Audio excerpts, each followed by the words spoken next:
তো আজকে আমরা যে বিষয় নিয়ে কথা বলবো সেটা হচ্ছে ব্যাকগ্রাউন্ড রিমুভ 3। তো আমরা গত দুইটি ক্লাসে ব্যাকগ্রাউন্ড রিমুভ সম্পর্কে কথা বলেছি। তো আজকে একটু ডিফারেন্স ওয়েতে কীভাবে ব্যাকগ্রাউন্ড রিমুভ করা যায় সেটা আমরা দেখি। এটা অনকাইন্ড অফ ধরেন পিছনের চুল। আচ্ছা, আমরা করেই দেখি কাজটা। ফাইলে যাই, ফাইলে যেয়ে ওপেনে যাব। ওপেনে যে আমরা যে কোনো একটা ছবি নেব, আমাদের যেটা করতে চাই। ধরেন এই ছবিটা নিলাম। আপনারা এরকম একটা নেট থেকে একটা ছবি ডাউনলোড করে নিলে ভালো হয়। আপনারা এই যে এটার আমি অ্যারোতে গেলাম, অ্যারোতে যাওয়ার লকটাকে আনলক করলাম। আনলক করার পরে দেখলাম এই চুলগুলো বাঁচাতে চাচ্ছি। এই যে এখানে যে চুলগুলো দেখা যাচ্ছে সেটা আমি বাঁচাতে চাচ্ছি, বা ব্যাকগ্রাউন্ডে কেটে যাবে, চুলগুলো বেঁচে যাবে। সো এটা করার জন্য সর্বপ্রথম যেটা আমাদের করতে হবে, কন্ট্রোল জে, মানে ডুপ্লিকেট করার জন্য এইটাকে আবার আরেকভাবে ডুপ্লিকেট করে রাইট বাটন প্রেস করে যদি আমি এই দেখুন ডুপ্লিকেট ক্লিক করলেও এটা ডুপ্লিকেট হয়ে যাবে। তো আমার কাছে ওইটাই ভালো লাগে, যেটা আমার ওইটা ভালো লাগে যে ওইভাবে করলে আমি ডুপ্লিকেট করতে পারি খুব ইজিলি। আবার আমি যদি লেয়ারে যেয়ে যদি ডুপ্লিকেটে ক্লিক করতাম তখনও হয়ে যেত। তো এইভাবে একটা হবে, যে কোনো একটা তিনটা ভাবে একটাভাবে করে নিলে হবে। তারপর নতুন একটা লেয়ার নিতে হবে। লেয়ারটা নিয়ে মাঝখানে নিব। মাঝখানে নেওয়ার পরে আমাকে যে কোনো একটা কালার করতে হবে। কালার করে একটা গাঢ় নীল কালার করব। কারণ কি, এটা আপনারা নীল কালার করার চেষ্টা করবেন, কারণ মানুষের স্কিনে কালার সাথে নীল কালারের কোনো মিল নেই, এই জন্য এটা করি। অন্য কালার নীল হয় কিন্তু অতটা প্রপারলি হয় না। তা আপনারা নীল কালার নেওয়ার চেষ্টা করবেন, অল্প ধরে ব্যাক স্পেস।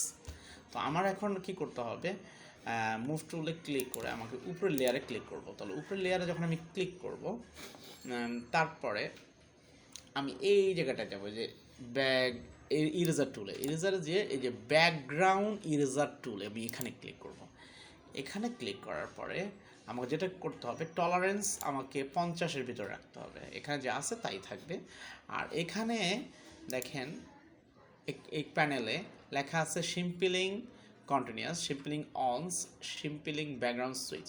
তো আমাদেরকে চেষ্টা করতে হবে এই যে অনস, ব্যাকগ্রাউন্ড অনসে ক্লিক করতে।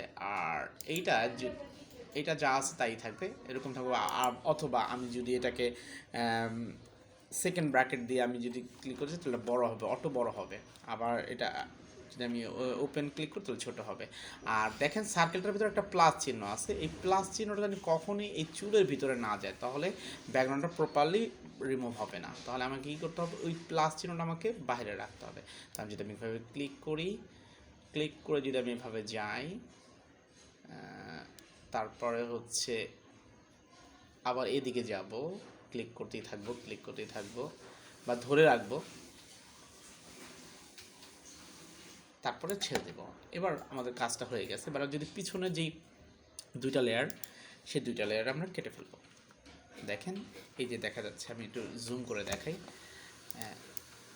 এই দেখেন চুলগুলো বেঁচে গেছে, এই সাইডে দেখেন চুলগুলো বেঁচে গেছে।